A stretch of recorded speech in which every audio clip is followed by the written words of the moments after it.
आज हम बात करेंगे बॉलीवुड की उस एक्ट्रेस की जो 65 साल की उम्र में आज भी यंग नजर आती हैं। उनकी लाइफ हमेशा कंट्रोवर्सी से भरी रही। उनके प्यार के चर्चे बॉलीवुड के सुपरस्टार अमिताभ के साथ रहे।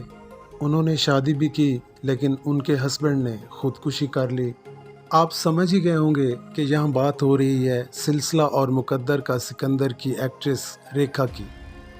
दोस्तों, अगर आप मेरे चैनल पर नए हैं तो इसे सब्सक्राइब कीजिए और बेल आइकन को प्रेस कीजिए ताकि मेरी नई आने वाली वीडियो का नोटिफिकेशन सबसे पहले आपको मिले।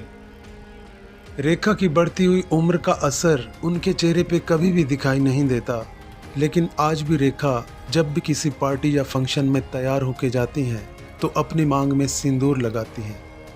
और इंडस्ट्री के लोगों में हमेशा ये क्वेश्चन और बहस रहती है कि आखिरकार रेखा किसके नाम का सिंदूर लगाती है। बॉलीवुड में रेखा का प्यार, रेखा का घर, इवन कि रेखा की शादी भी एक राज बनी रही। फिलहाल रेखा की ज़िंदगी में कोई प्यार है या नहीं ये तो वही जाने, लेकिन हमेशा वो अपनी मांग में सिंदूर लगाए रखती हैं। और लोग जानना चाहते हैं कि रेखा किसके नाम का सिंदूर अपनी मांग में सजाती हैं। रेखा से अमिताभ का क्या रिश्ता रहा है ये किसी से छुपा नहीं है। 80 की दहाई में ये दोनों एक दूसरे के करीब आए और रेखा चाहती थी कि कम से कम अमिताभ ज़माने के सामने इस चीज़ का इजहार तो करे, लेकिन ऐसा हुआ नहीं। और फिर एक दिन रेखा नज़र आई बहुत ही अलग अंदाज में। ये 1980 की बात है जब ऋषि कपूर और नीतू सिंह की शादी का मौका था। इस शादी में रेखा चर्चाओं में आई क्योंकि शादी में सबका ध्यान दूल्हा और दुल्हन की तरफ होता है, लेकिन इस शादी में सबका ध्यान रेखा की तरफ था। बहुत सारे मैगज़ीन में रेखा की ये फ़ोटो भी छपी और लोगों ने यहाँ तक भी कह दिया कि कहीं अमिताभ के साथ रेखा ने शादी तो नहीं कर ली, क्योंकि बात थी उस दौर के सुपरस्टार्स की और लोगों ने बहुत से क्वेश्चन भी किए, लेकिन रेखा ने इस बात का कोई जवाब भी नहीं दिया। और बॉलीवुड के फिल्म इंडस्ट्री के लोगों का ये भी कहना है कि रेखा अपने उस प्यार के नाम का सिंदूर लगाती हैं जिसे वो पाने के लिए 35 साल से तड़प रही है। और कुछ लोगों का ये भी मानना है कि रेखा जस्ट अपनी खूबसूरती को बढ़ाने के लिए सिंदूर लगाती हैं। असल हकीकत क्या है ये तो रेखा ही बेहतर जानती हैं। लेकिन जब भी रेखा अपनी मांग में लाली सजाए घर से बाहर निकलती हैं तो अफवाहों का बाज़ार गर्म हो जाता है और रेखा चर्चाओं में आ जाती है। और ये भी सुनने में आया है कि जब रेखा का जन्म हुआ था तो उसके मॉम और डैड ने शादी नहीं की थी और बहुत अरसा तक रेखा के डैड ने उसे अपना नाम तक भी नहीं दिया था। और ये बात भी सच है कि रेखा को ना तो उसके बाप का प्यार मिला और ना वो प्यार मिला जिसको उसने चाहा है।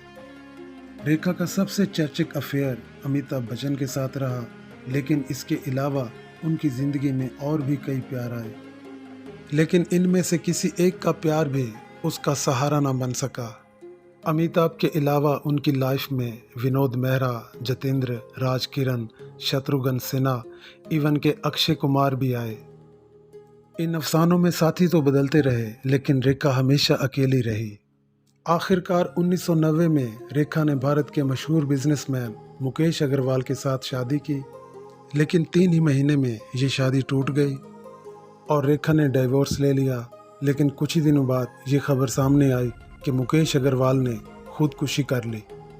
और इस खुदकुशी में ज़्यादा चौंका देने वाली बात ये थी कि मुकेश अग्रवाल ने रेखा के दुपट्टे को फांसी का फंदा बनाया और ख़ुद को फांसी दी, जिस दुपट्टे पे रेखा का नाम भी लिखा हुआ था। मुकेश अग्रवाल की मौत के बाद कई कंट्रोवर्सी सामने आई, इवन कि रेखा पर इल्ज़ाम भी लगाए गए कि रेखा और उसकी पर्सनल सेक्रेटरी ने मिलकर मुकेश अग्रवाल का मर्डर किया है। रेखा पिछले कई सालों से अपने मुंबई के बांद्रा वाले घर में अकेली रहती आ रही है और उनकी पर्सनल लाइफ के बारे में उनकी पर्सनल सेक्रेटरी फरजाना के अलावा और कोई भी नहीं जानता। आखिर क्यों बनी हुई है रेखा एक राज? वो कहते हैं ना कि राज अगर खूबसूरत हो तो उसे राज ही रहने दो। रेखा की पर्सनल लाइफ के बारे में आप क्या जानते हैं? कमेंट करके अपनी राय का इज़हार कीजिएगा। और अगर आपको हमारी ये स्टोरी अच्छी लगे तो अपने दोस्तों के साथ शेयर ज़रूर कीजिएगा। दुआ में याद रखिए।